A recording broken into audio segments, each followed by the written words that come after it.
پشتون تحفظ موومنٹ کے جو مشیران ڈاووس جا رہے تھے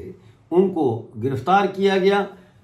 زیورک میں، اور ابھی تک وہ گرفتار ہیں۔ کل ہم نے اس پر ایک اپڈیٹ آپ کو دی تھی، آج ہمارے پاس نئی اپڈیٹ آئی ہے، وہ لے کر آپ کے سامنے حاضر ہوا ہوں۔ خیبر پختونخوا اور افغانستان سے جڑی خبروں کے لیے ابھی چینل کو سبسکرائب کریں۔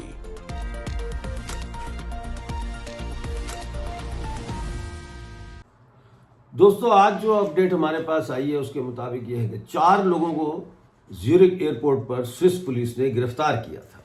ان میں فہیم وزیر صاحب تھے،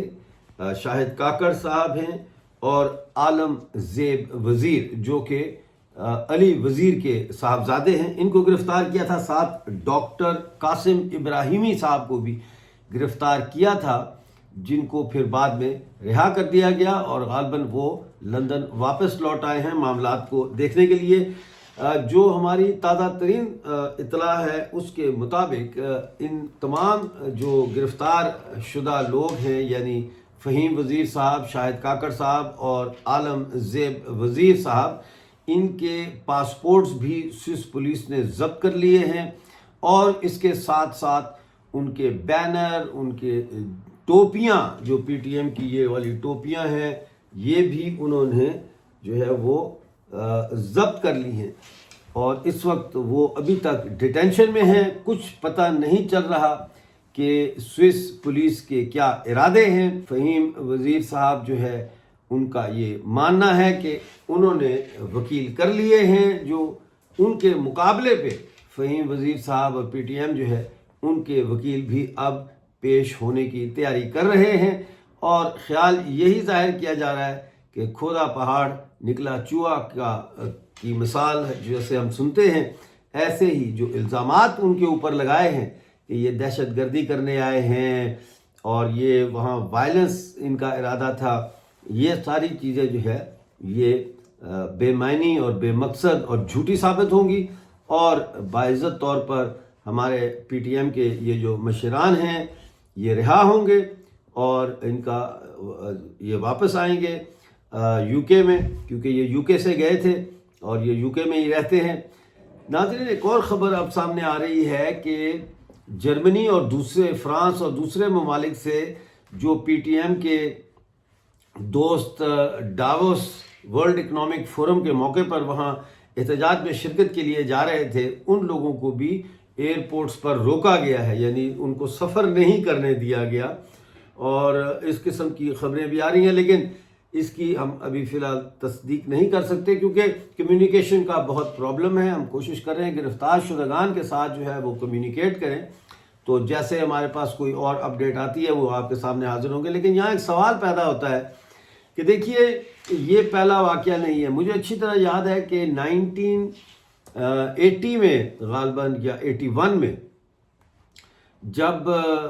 پاکستان پیپلز پارٹی کے بہت سارے جو اس وقت کے انقلابی لوگ ایگزائل میں گئے تھے بیلجیم اور ہالینڈ، ان کو بھی اسی طرح سے بیلجین پولیس نے گرفتار کیا تھا، اور ان کے اوپر پاکستان کی ضیاء الحق کی جو سرکار ہے اس نے دہشت گرد ہونے کا الزام لگایا تھا، اور بعد میں پھر ان کو معافی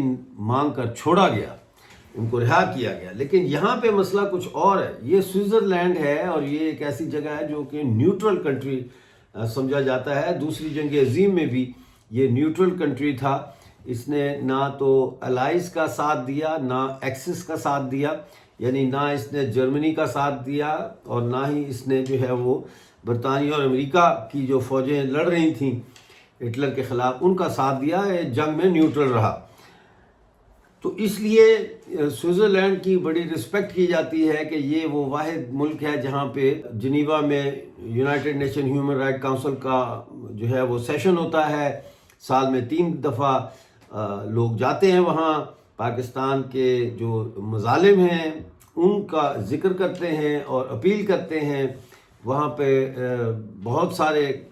جو ہے وہ دستاویزات جو انہوں نے تیار کی ہوتی ہیں ہیومن رائٹ وائلیشن کی، وہ جمع بھی کراتے ہیں،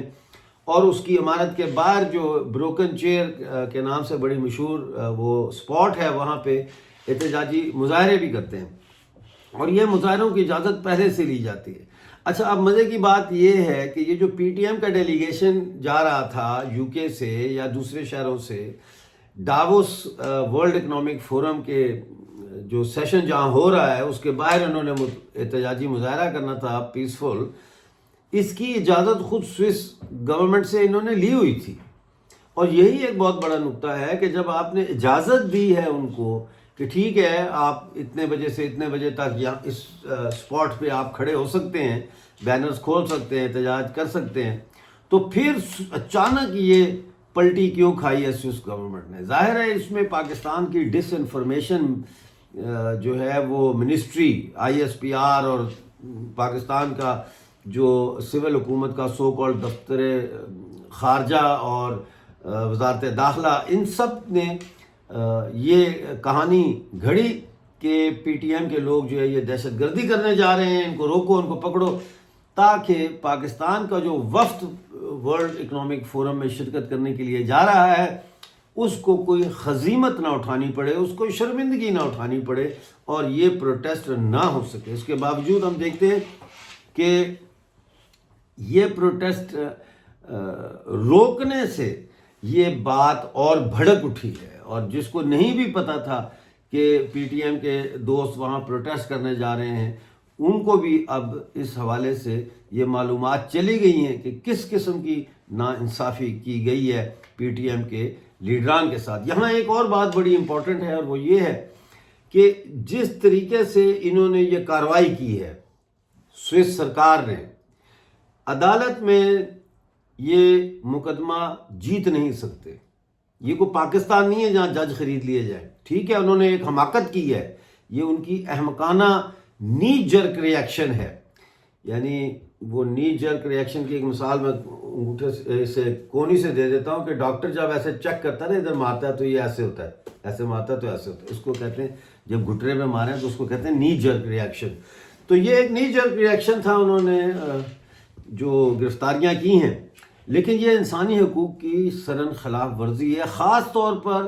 جب خود سوئس گورنمنٹ نے اس کی پیشگی اجازت دی ہوئی تھی. لہٰذا جتنے دن بھی ہمارے مشیران سوئس قید میں رہیں گے